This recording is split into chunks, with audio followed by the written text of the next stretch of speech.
Hello दगड़ियों, राधे राधे। कैसे हैं आप लोग? बढ़िया होंगे और हम भी बढ़िया हैं आपके प्यार व आशीर्वाद से। स्वागत है आपका मेरे इस नए वीडियो में। मैं सुनीता रावत, देवभूमि उत्तराखंड से। मौसम देखो, बादल लगे अच्छी और सुंदर हुए मौसम। आज सुबह थोड़ा सा हल्की सी बारिश आती है, यहाँ कारण जरा ठंड हुई पर मौसम। बच्चा दिन में खेलन बैठ गई यहाँ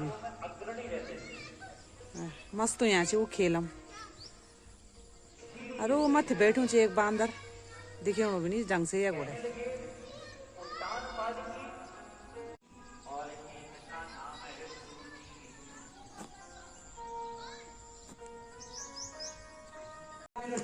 दोबारा आज बनाओ सुमी गुलाबी रोटी या सफेद रोटी रे गुलाबी रोटी बना अच्छी कभी गुलाबी है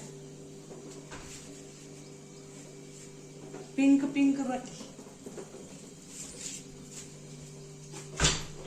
इसमें मिला है चकुंदर, चकुंदर की रोटी है।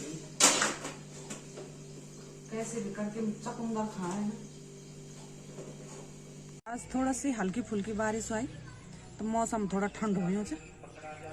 अभी भी बादल लगे अच्छी, वैसे कहते जी भी फिर दोबारा बारिश हो जाए तो सामने यकम कथा भी चलनी चाहिए। आज कथा चौथ दिन से फिर भी तैयार, आज भी फिर तैयार होने सुनी।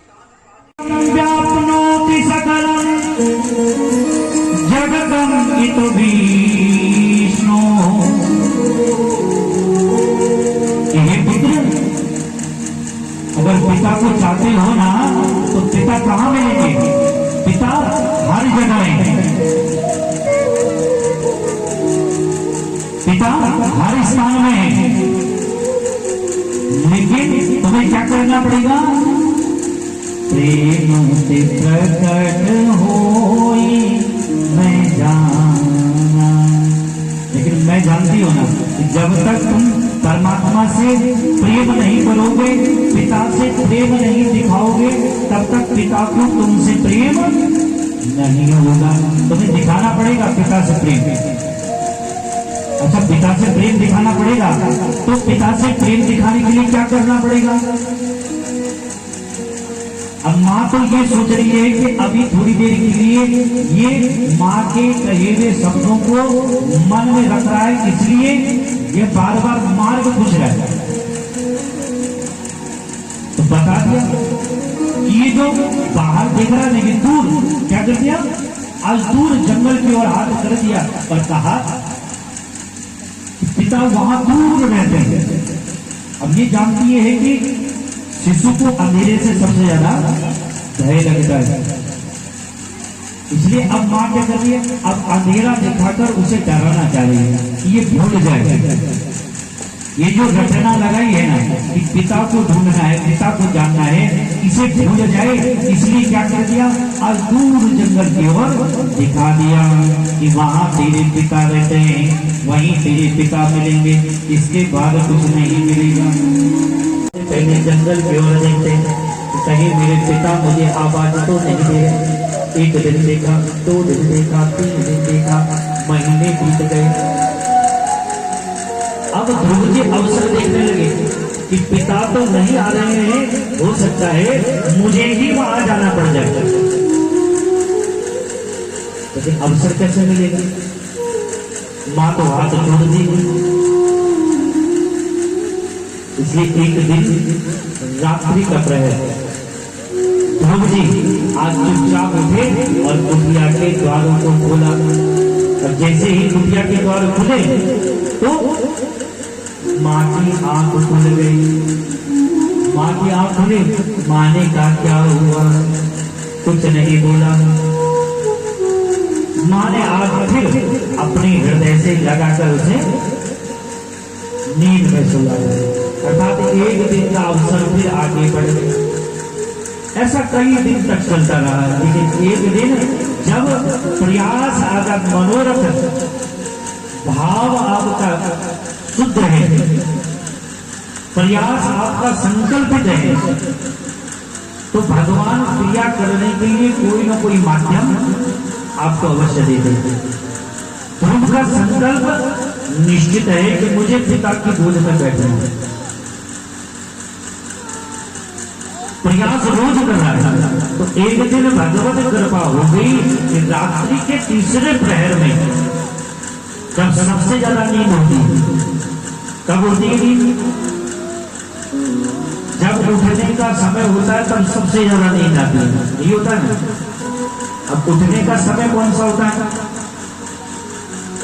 ब्रह्म मुहूर्त श्रेष्ठ माना गया है, लेकिन मैं कई बार देखता हूं कि आजकल एक प्रातःकाल 4 बजे से सुबह 11 बजे तक एक यूट्यूब यूनिवर्सिटी चलती है, सबके हाथों में चलती है ना। उसमें जो लिखा आ जाए हम उसको मानक मान लेते हैं, हम ग्रंथों को मानक नहीं मानते। पहले ब्राह्मणों को, आचार्यों को सबसे पहले उठकर देखा कि माँ कैसे सो रही, माँ ने धोबी और पीठ कर दी। शास्त्र कहता है कि जब तक शिशु दूध का पान कर रहा है, जब तक शिशु अपने चरणों से चल नहीं पाता है, और अगर माँ के साथ शिशु अगर निद्रासीन है तो माँ को शिशु की तरफ कभी पीठ नहीं करनी चाहिए। ये शास्त्र कहता है। किसी भी स्वरूप में जब जब माँ पुत्र से पीठ कर देगी तो सोचिए फिर सारा सब फिर पीठ ही पीठ हो जाएगा। इसलिए आज ऐसी पीठ हुई कि आज माता से पुत्र का बिछड़ना निश्चित हो गया। ध्रुव जी उठे और धीरे धीरे चुपके चुपके आज कुटिया के दरवाजों को खोला और बाहर निकल। चल में मन में क्या है? पिता को ढूंढना है। अब पिता को ढूंढना है तो जहां माँ ने इशारा किया धीरे धीरे उसी और चलते चले जा रहे हैं, और चलते चलते पता ही नहीं लगा। क्यों? जब आपका मन भगवान में रम जाएगा ना, फिर आपका आसन सिद्ध हो जाएगा। ये नहीं लगेगा कि कोई एक टांग आगे कर रहा है, कोई एक टांग पीछे कर रहा है, कोई कमर टिका कर बैठा है, कोई उठकर बहाने ढूंढ रहा है, कोई जल पीने जा रहा है।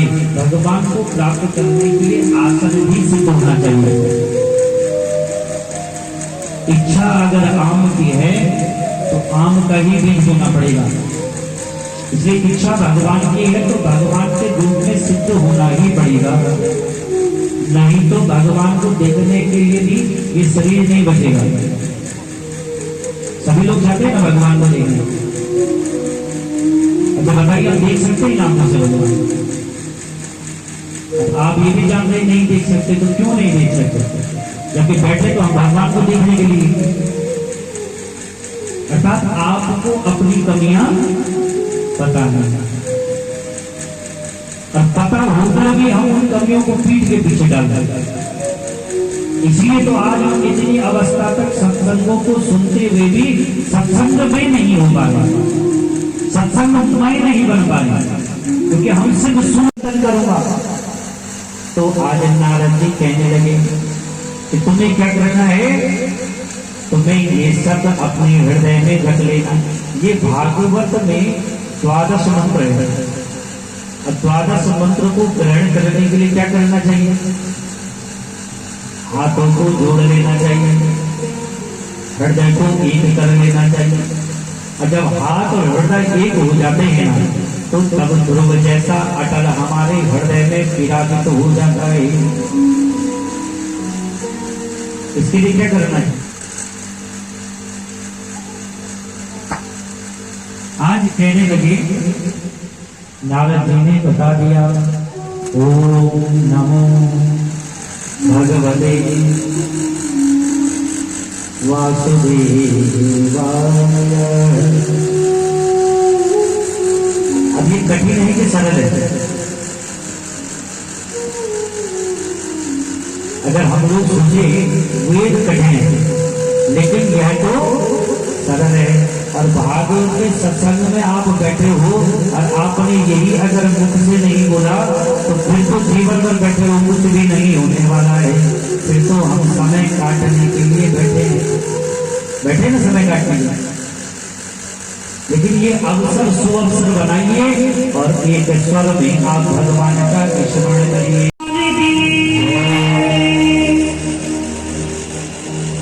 समय बहुत थोड़ा है, इसलिए हम